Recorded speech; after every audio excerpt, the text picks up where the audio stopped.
So a quick side note on that, just to deviate a little bit back to insurance, as we're on an insurance podcast. That's something that I believe a lot of business owners in general don't always think about. Like they think about what it cost them to do this 10 years ago or 15 years ago. But the cost to do it today is going to be significantly more than what it cost you to do it 10 years ago. And that inflation impact is huge. So if you have a claim and you're not thinking about, you got to think about how much coverage you actually need, not how much coverage you pay for what you paid, but for what it's going to cost to replace. And that's vastly different than what you're going to think. Because in 4 years, our costs tripled. And I think that's something that people often don't realize, is that those costs are always going up, and it's not going to stop. It might slow down. Hopefully it slows down, but inflation has never really stopped. There's been short periods of time where there's been little inflation or deflation, but it's been very short and short-lived, and inflation marches on. Yeah, you even see that with used cars, how they're holding their value a lot more than they used to, because inflation is affecting that. Right. So you buy a car and then 5 years later, the car's worth what you paid for it. You're like, why is that? Right. So inflation, it's not, that's a different story. We won't delve down the inflation road. That's a different rabbit hole. Yeah, it's a different rabbit hole. So 508 is the name of the business. Yes. Or the name of the, which actually it's a nonprofit, right? Yes, absolutely. The whole thing is nonprofit.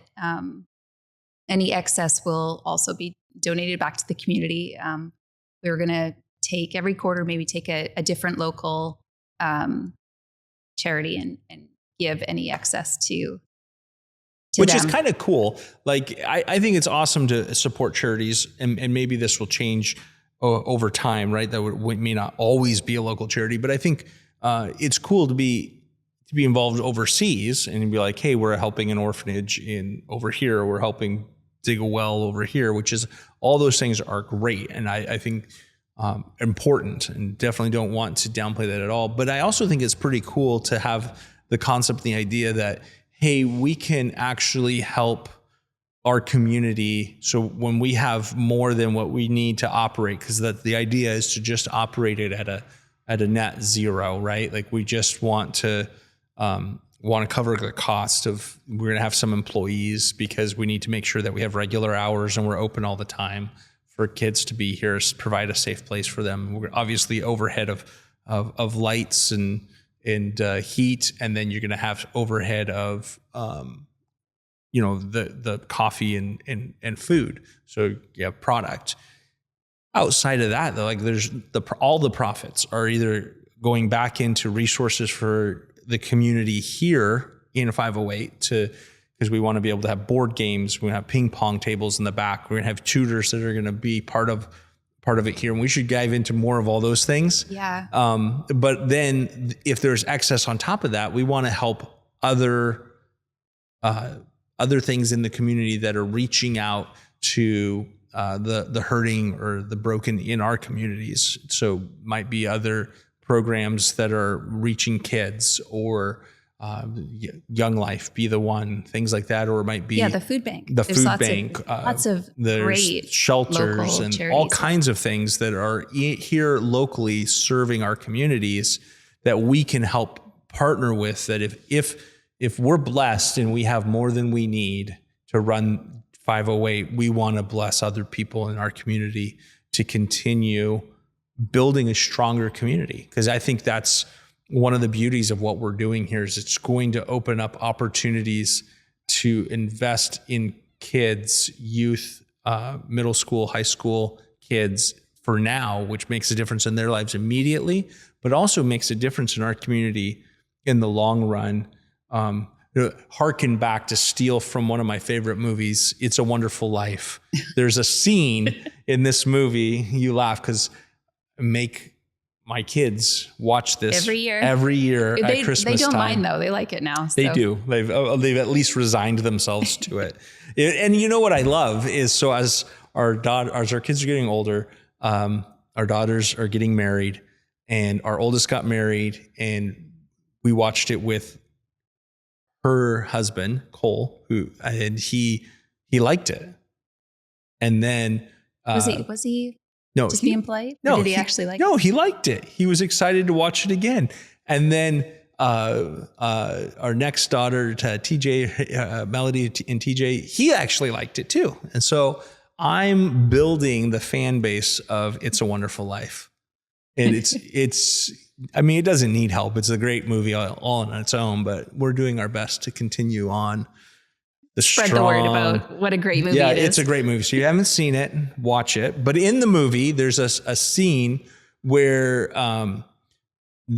it's Mr. Potter is wanting to shut down the building and loans, and George Bailey, he says, he's like, you're all businessmen. If they have a roof over their head and pride in their home, he's like, doesn't that make them better citizens? Doesn't that make them better, a better population and a better city? And I think that's when we look at being able to give resources to young people, it builds our community to be a better community. It builds our community to be a stronger community that is important, right? Like that was part of it. Is like we see depression and suicide and things that are on the rise, and kids are a huge victim of how society has changed.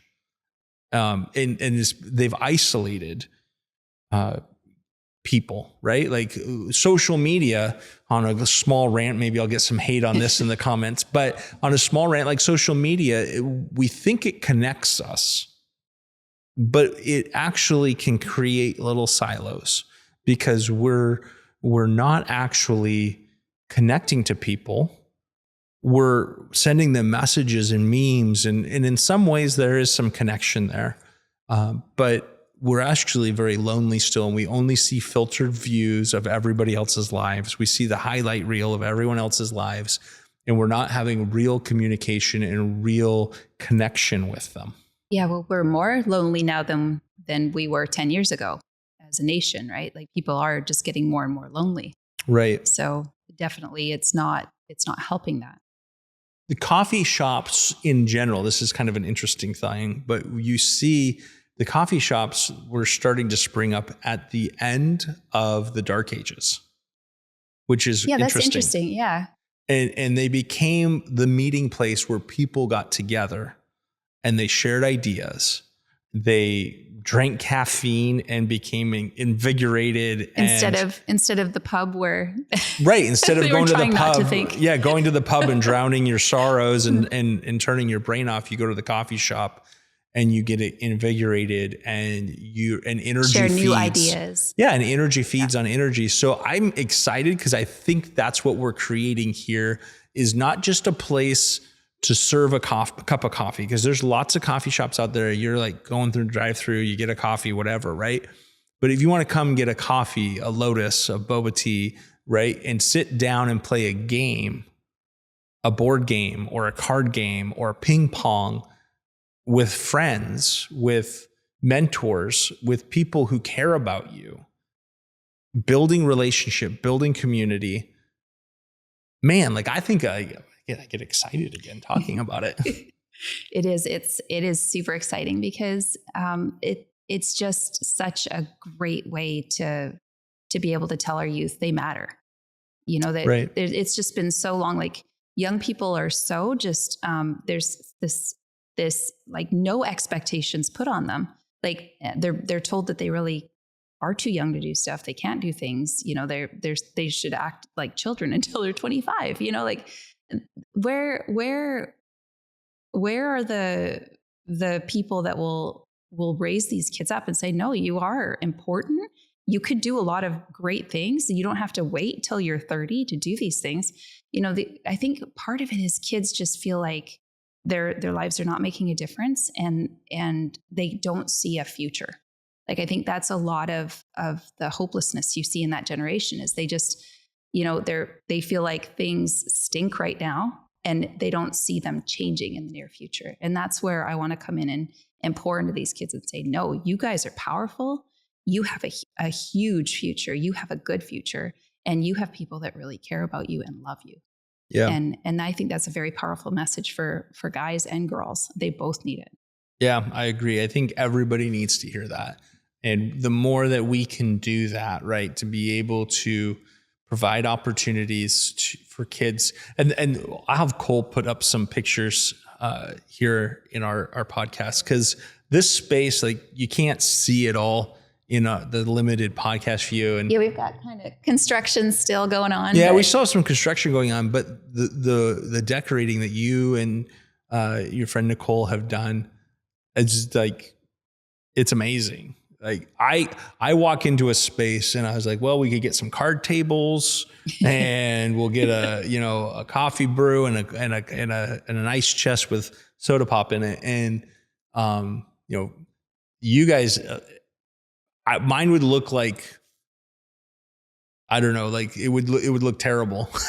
Like, maybe we put graffiti on the walls to cover it up. But what you guys have done here is like, it's, you feel like you're in a classy, I wouldn't say from the 20s, but it's almost like a 20s modern vibe. Yeah. So we tried really hard. It is an old building. It was built in 1924. Yeah. Yeah. So we really, there was a lot of really good bones and some very old features that we tried our best to keep everything that we could. You can't see in the shop, but there's a beautiful tin ceiling that was original. The building it used to be a J.C. Penney's. So it had a lot of molding and just beautiful architecture. So we tried to save as much as we could. And then we also added in some of those elements back where we could in the new design to try to stay true to that. And it turned out really, really amazing. It's beautiful. Like, it really is. I just realized, though, as you were talking, it was built in 1924, and I said like it's got like a 20s vibe, but more modern. And I realized, like in 5 years from now, people are like, a 20s vibe. You mean from like 10 years ago? Right. Like, my goodness, like that is like 100 years ago now. Which is funny, because a friend of mine that lives in Europe, she was like, you're talking about old buildings in your area, like 100 years old is old. Well, that's still new for them.